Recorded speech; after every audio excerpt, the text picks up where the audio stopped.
Welcome to Health 2660. Here we don't just talk about health, we tell the stories that heal. Now please listen to the story. My name is Eleanor. I'm 67 years old, retired, and living quietly in a small lakeside home in Oregon.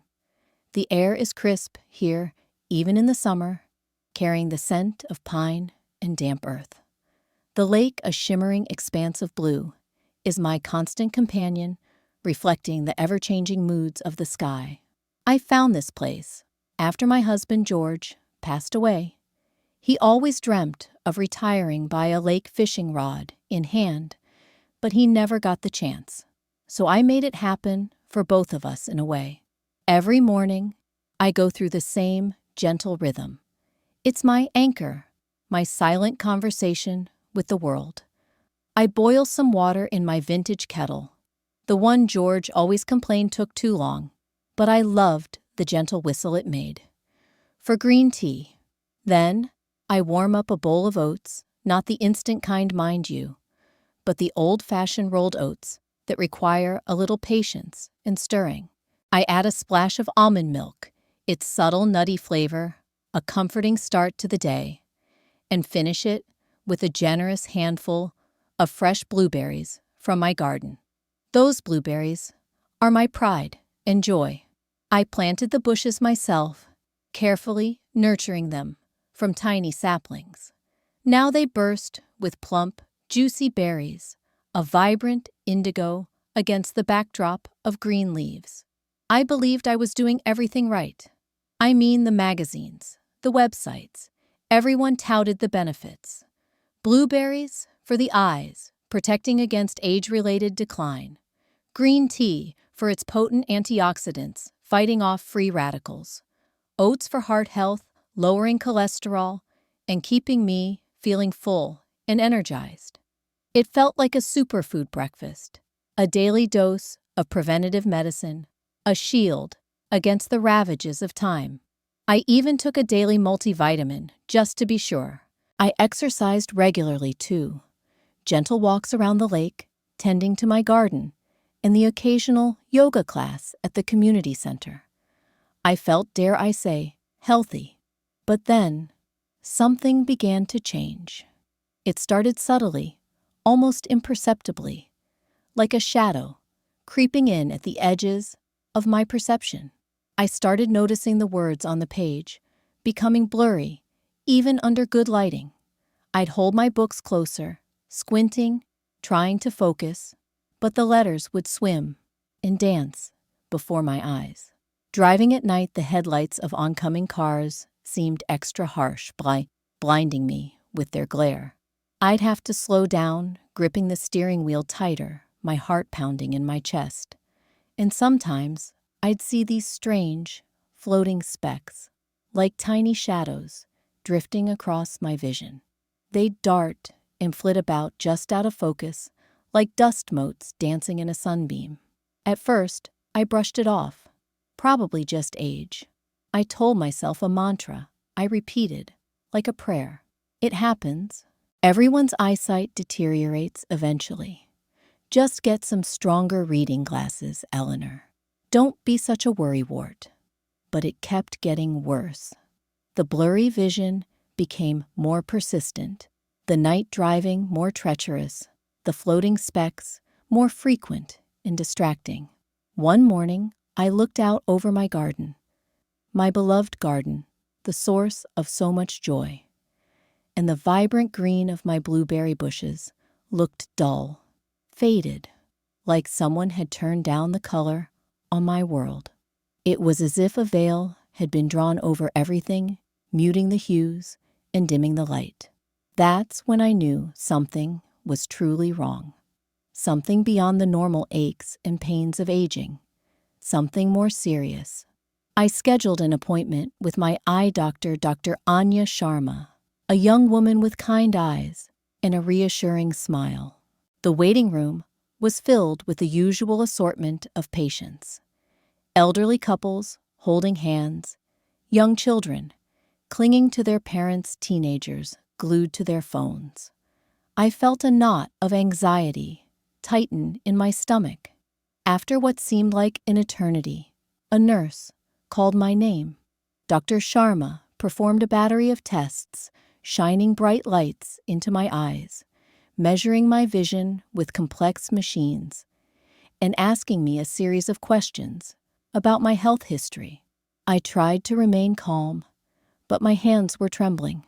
Finally, after what felt like hours, Dr. Sharma leaned back in her chair, her expression thoughtful, and said something that stunned me.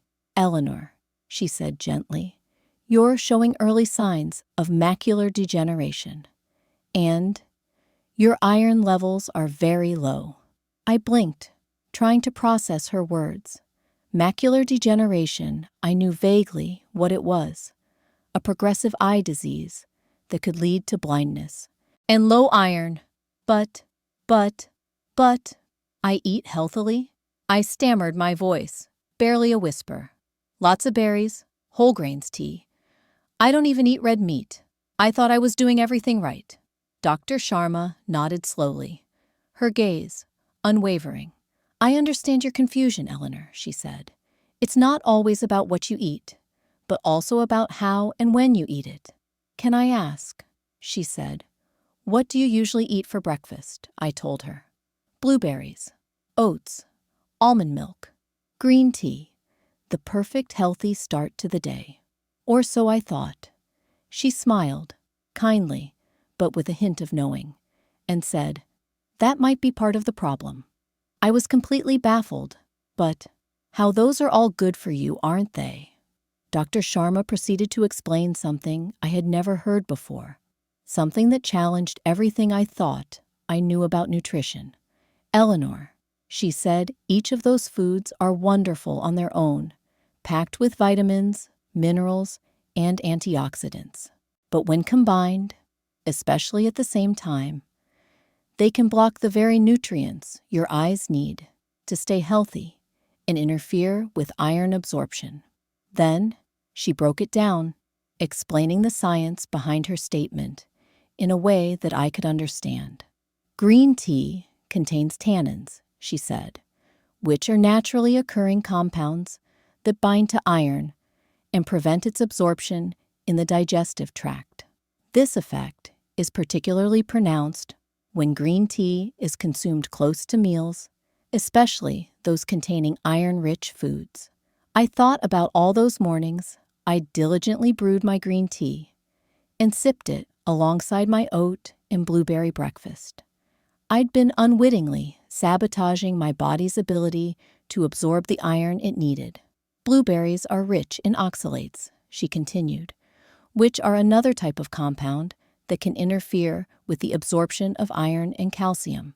While blueberries are incredibly nutritious, their oxalates can bind to these minerals in the gut, preventing them from being fully utilized by the body." I remembered reading about the benefits of calcium for bone health, and I wondered if my blueberry consumption was hindering that too. "Oats and almonds contain phytic acid," Dr. Sharma explained, "which is a naturally occurring substance found in many grains, nuts, and seeds. Phytic acid, also known as phytite, can bind to key minerals like magnesium, zinc, and iron, inhibiting their absorption.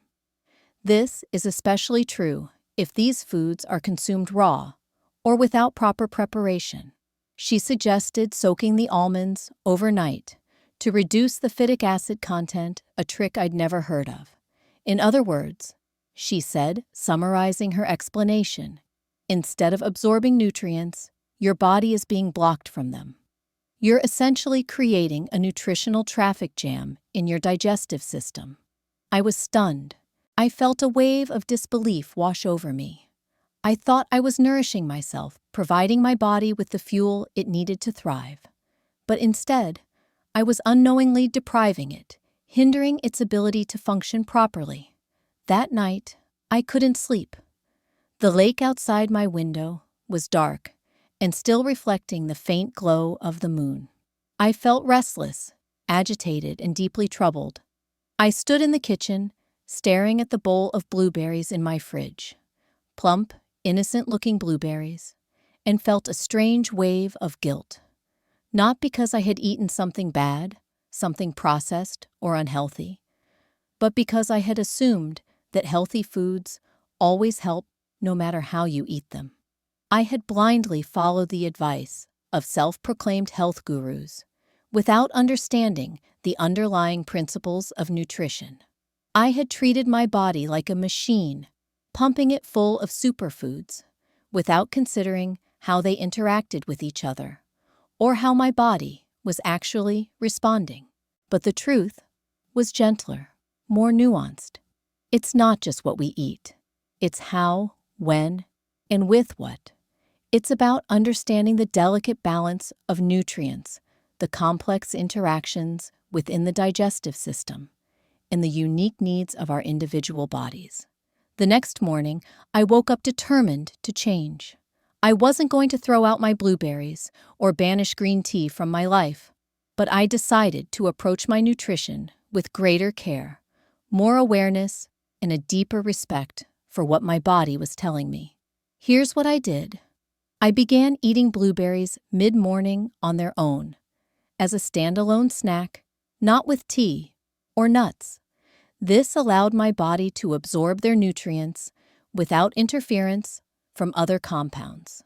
I moved my green tea to the afternoon, well away from my meals, and limited how strong I brewed it. I also switched to a lighter, less caffeinated blend. I started soaking almonds overnight, which reduces phytic acid and improves digestion.